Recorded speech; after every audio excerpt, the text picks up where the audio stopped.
shows his love for literary and philosophical creations of Bharat and the country's cultural and literary milieu. Thank you very much for setting aside a time and be with us here today, sir. Traditionally, this ceremony marks the commencement of the Festival of Letters. The Academy exhibition conventionally captures and presents through a series of photos and panels the activities and achievements of Sahitya Academy in the previous calendar year. So one can witness in the edition of exhibition the key movements, milestones and achievements of Academy in the year 2024. The Festival of Letters also marks the beginning of a new year for Sahitya Academy and sets in motion diverse plans to help Academy in fulfilling its commitment to take best of literature to all sections of the country and to every nook and corner of the India through programs and publications, especially in translations. In 24, Sahitya Academy published 484 books, including reprints, that is one book in every 19 hours, organized 549 literary programs, rupees 7 crores 50 lakhs 67,628 rupees through sales of the Academy publications, and added 3,878 books to its libraries, taking to the total tally to 2,59,233 books. With these few words, I am glad to welcome all of you once again for this Sahitya Academy Exhibition 2024 and inauguration of Festival of Letters 2025. Thank you all. और अब हमारे बीच उपस्थित हैं भारत के माननीय संस्कृति मंत्री श्री गजेंद्र सिंह शेखावत जी। आपसे विनम्र अनुरोध है, हम सभी आपके उद्बोधन के लिए आतुर हैं। आदरणीय। साहित्य अकादमी के 70 साल की इस यात्रा में साहित्य अकादमी के 25 वसंत पूरे करने के बाद में जो साहित्योत्सव की कल्पना की गई थी, उस साहित्योत्सव के 41वें संस्करण में आज उद्घाटन के अवसर पर मंच पर उपस्थित साहित्य अकादमी के सम्माननीय अध्यक्ष आदरणीय माधव कौशिक जी, विभाग की संयुक्त सचिव आदरणीय अमिता साराभाई जी, सम्माननीय सचिव श्रीनिवास जी, और इस महत्वपूर्ण अवसर पर यहाँ उपस्थित आए अपनी कलम से शब्दों के संसार की रचना करने वाले सारे कलम के शिल्पकारों को मैं नमन करता हूँ, आप सबका प्रणाम करता हूँ, आप सबका अभिनंदन करता हूँ। भारतीय मनीषा ने साहित्य का सृजन करने वाले लोगों को जो भारत की वैदिक मान्यता के अनुरूप 3 ईश्वरीय शक्तियों की कल्पना की गई, ब्रह्मा, विष्णु और महेश, एक सृजन शक्ति के रूप में, दूसरी पालक शक्ति के रूप में और तीसरी संहारक शक्ति के रूप में। साहित्यकार और साहित्य का संसार में विचरण करने वाले लोग, साहित्य का सृजन करने वाले लोग इन तीनों ईश्वरीय सत्ताओं का प्रतिनिधित्व करते हैं। मैं इसके नाते आप सबको हृदयपूर्वक प्रणाम करता हूं, आप सबका अभिनंदन करता हूं। इस साहित्य के उत्सव में आप सबके बीच में आकर के मैं अपने आप को गौरवान्वित महसूस करता हूं। भारत विविधताओं से भरा हुआ देश है, अनेक तरह की बोली, अनेक तरह की भाषाएं, अनेक तरह की संस्कृति, अनेक तरह के परिधान, अनेक तरह की पहचान, अनेक तरह के खानपान, अनेक तरह की संस्कृति, अनेक तरह के पूजा पद्धतियां, इन सब के साथ में हमारी सांस्कृतिक विविधता उस संस्कृति के क्या हमारे साहित्य के कैनवस पर भी नजर आती, लेकिन साथ साथ में भारत का साहित्य भारत को एकता के सूत्र में निबद्ध करने वाले जो अनेक ऐसे जो तंतु हैं, जो सूत्र हैं, उनमें से एक प्रमुख तत्व और एक प्रमुख सूत्र भी भारत को एकता के सूत्र में बांधने वाला है। और जिस देश में साहित्य की इतनी लंबी सुदीर्घ परंपरा, वेदों की रचना से लेकर के आधुनिक साहित्य तक, जहां हजारों हजारों सालों का लिखित अलिखित इतिहास, साहित्य के सृजन की एक अनवरत चलने वाली परंपरा हो, भारत की संस्कृति, भारत के साहित्य और भारत से निकली हुई सभी विधाओं का सम्मान पूरे विश्व भर में नए सिरे से प्रतिस्थापित हो रहा है। और इस पूरे एक सप्ताह भर के कार्यक्रमों के माध्यम से हम आने वाले भारत के भविष्य और भारत की प्रासंगिकता को विश्व के पटल पर और अधिक महत्वपूर्ण बनाने की दिशा में हम साहित्य का सृजन किस तरह से करें, निश्चित रूप से एक नया आयाम इसके माध्यम से मिलने वाला है। मैं साहित्य अकादमी को इस शानदार आयोजन के लिए बहुत सारी बधाई देते हुए आप सबका एक बार फिर अभिनंदन करना चाहता हूँ। कैसे आप चीज़ों को खंगोलेंगे और लिखेंगे। मुझसे कई मरता लोग कहते हैं, मैं सोचती हूँ सब कुछ तो मैं अपने लेखों में और इस सब जो मेरे कंसर्न है वो मैं ला देती हूँ, सबको पता है मैं कौन हूँ क्या हूँ। और उससे बड़ी बात होती है, मुझे लगता है, दूसरों की ज़िंदगी को अपने कलम से लिखना। जो आप लोगों में से लिखा, क्या छोड़ें क्या बताएं, और नॉर्मल अपने को रखना भी बहुत मुश्किल होता है। एक ज़माने में लोग, उन लोगों को जो दूसरों की किताबें पे लिखते थे, तो मैं उन्हें हसरत से देखती थी, कितना नेक काम करते हैं, क्या मैं कभी लिख पाऊंगी? लेकिन कुछ सालों बाद लिखा मैंने। फिर ये हुआ कि लोग कैसे दूसरों की चीज़ों को पढ़ के बहुत संयम से उनको आगे बढ़ाते हैं, तो वो भी मैंने किया। तो मेरे ख्याल से जो ऑटोबायोग्राफी है वो लिखना बहुत मुश्किल है। यहाँ पे जिन लोगों ने अपनी भावनाएं और अपने अनुभव साझे किए हैं, उनको देख के लगता है कि कितनी तकलीफ से वो गुजरे होंगे और कैसे उन्होंने अपने को दूसरे में डाला होगा। तो हिंदी में अब बहुत चीज़ें आई हैं और उनको पढ़ना भी एक जिसे कहते हैं दुख सुख की भावना को अपने अंदर लाना है। तो अब नई जनरेशन किधर जा रही है, क्या कर रही है, उसके लिए हमें क्या करना है, ये बहुत बड़े बड़े सवाल हैं। तो इसी के साथ मैं अपनी बात ख़त्म करती हूँ, फिर कभी मुलाकात होगी, फिर बाकी बातें। और आप सबका बहुत बहुत धन्यवाद जिन्होंने दिमाग की कई परतें आज खोल दी हैं। देखिए जी, महानुभावों को देखने के बाद मुझे ऐसे लगा वो छोटी सी अनुभूति अब विशाल रूप ले चुकी है, और उसने भी शायद यही स्वप्न देखे थे, गगनचुंबी इमारतें, गगनचुंबी अपनी ख्वाहिशें जो उसने पूरी करनी थी। उसने कभी भी ये नहीं चाहा मैं बीच में रहूं, वो चाहती थी गगन को छूऊं। जब गगन को छूने की बात आती है तो पहुंच जाता है, और मुझे लगता है मैं एक मुकाम पर हूँ आज और बहुत संतुष्ट हूँ।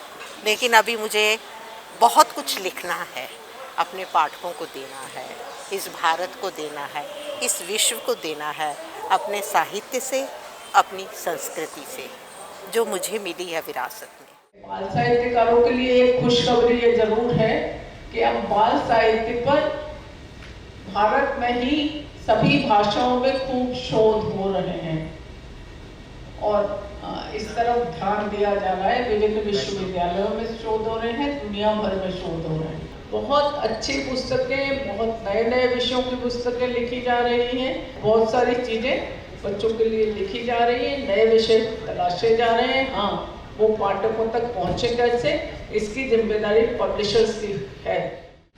एक बात जो आप सभी ने महसूस की होगी, यहाँ बच्चे बैठे हुए हैं, वे भी जानते होंगे कि हम हिंदी किताबों या मातृभाषाओं की पुस्तकों के मुकाबले अंग्रेजी पुस्तकों पर अधिक ध्यान देते हैं। मेरे एक मित्र ने अपने बच्चे का जन्मदिन मनाया था, उन्होंने रिटर्न गिफ्ट के रूप में हिंदी की पुस्तकें दी, तो इस बात को बच्चों ने बहुत बुरा माना। तो हमारे देश में एक तरफ कहते तो ये है कि मातृभाषाएं खत्म होती जा रही हैं, लेकिन अपनी मातृभाषाओं के प्रति हमारा रवैया क्या है, तो इस पे भी सोचने की जरूरत है कि मातृभाषा, ठीक है अंग्रेजी जानना जरूरी है, हम किसी भाषा के खिलाफ नहीं है, लेकिन हमारी मातृभाषाएं बढ़ेंगी। रिसर्चें कहती हैं, अभिमन्यु की कथा भी आपको पता होगी कि गर्भ में बच्चा होता है तो उसके माता पिता जिस भाषा में बात करते हैं वो जीवन भर उससे सीखता रहता है और गर्भ में भी सीखता है। तो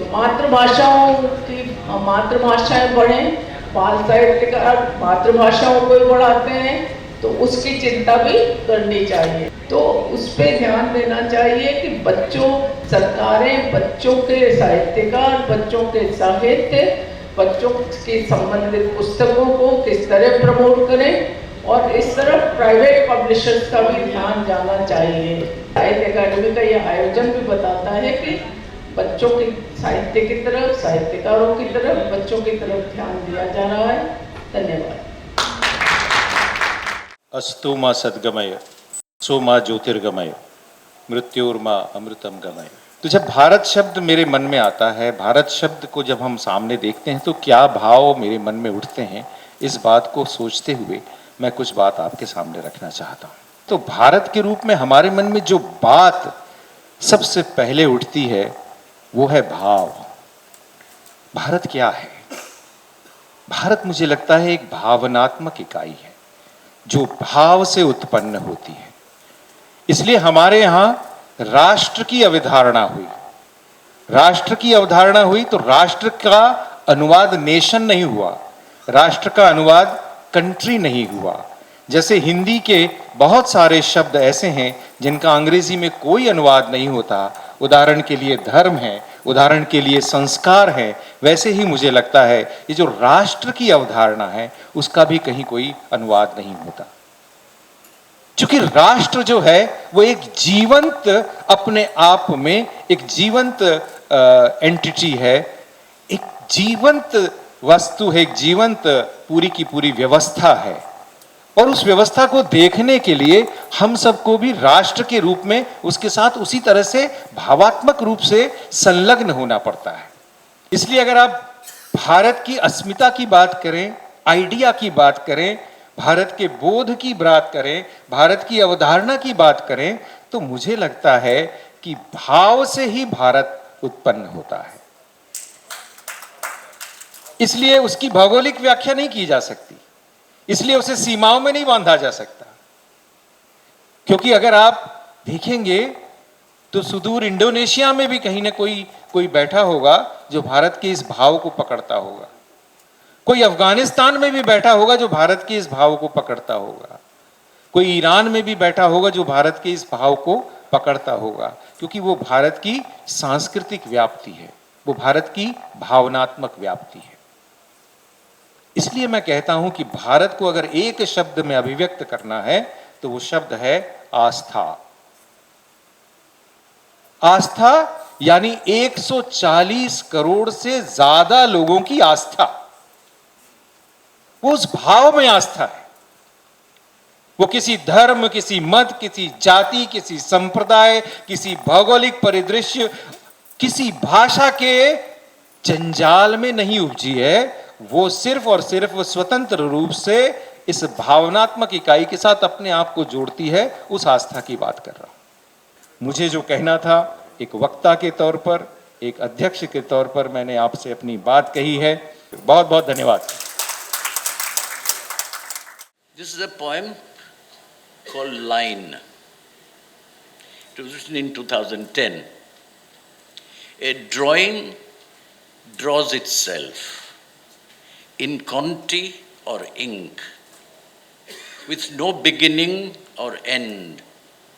A line has no history. Line never ends. It begins and flows like blood, a river that beats the sea. Drawing is sheer poetry, and a poem is a night void without darkness. A line stretches, it divides space, not time. Space can't hold time. A line begins and gets drawn for no reason. Curtaining my windows, I behave a bourgeois. With temptation not affording it, I turn a proletarian and open up the openings to the sky. It is very much the same when I attempt to sign a check to a taxi driver. Instead, I walk the distance. Now, I realize and take a stock of myself and accept, can't be in the midstream to learn to swim. Tagging down to brass and getting down threadbare, I no longer weave patterns in my mind. Thank you. first time that ever I have been speaking in this building where I got baptized in theatre, because my National School of Dramas was on the third floor. And Jatin Das used to come and teach us poster making and appreciation of art. While he was talking, I was just thinking, where do I sort of arrange my stuff? You know, there's a theatre outside, right outside here, called Meghdoot Theatre. It's a beautiful theatre. It was designed by my guru Al-Qazi, who had no money in 68, 69, I think. After 2:30, we finished our classes. We had to do manual labor and build this theatre with all of us picking bricks up. And he himself used to, those pictures should be there when he was picking up 20 bricks on his head along with it. When your guru does, then you do double, to impress him. And it broke my heart recently when I went to see this theatre, how it has been vandalized. It is not under National School of Drama now, it's under Sangeet Natak Academy. I'm sorry I'm making this complaint, but there is the question of aesthetics. There is the question of when you want to change something, new things, how do you do it? You don't get an illiterate designer and he cuts the half of that beautiful tree, the front trunk has been cut, and monstrous bridge has been created. And the beautiful thing about this was, people used to come to watch this play under that beautiful tree, and you can't see that tree now when you are in the auditorium. I can explore what I want to explore. Thank you. Literature means everything. Under our Natya Shastra, even arguing in a court, Vagvada is a literature. Speaking is a literature or an art. So art, our ancient concept is in a wide concept and inclusive of everything. So on that subject, I want to add one aspect. Now technology is developing. Technology is concerned, so many books are coming. Here, with respect to our constitution also referred. Connected to constitution discussion and other things also, so many books are coming.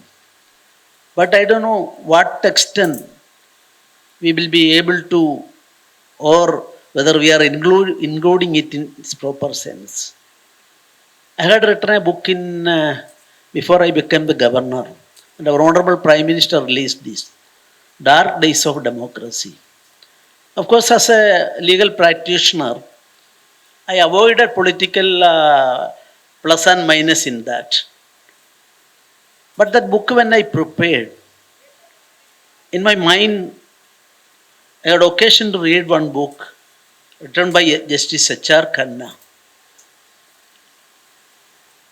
I cried aloud by reading that book. I don't know whether it is part of our traditional and our important literature as such. Even lawyers are not considered, or Supreme Court considered that is a question. And let us hope we will be able to win more and more. Thank you very much. Jai Hind, Jai Bharat.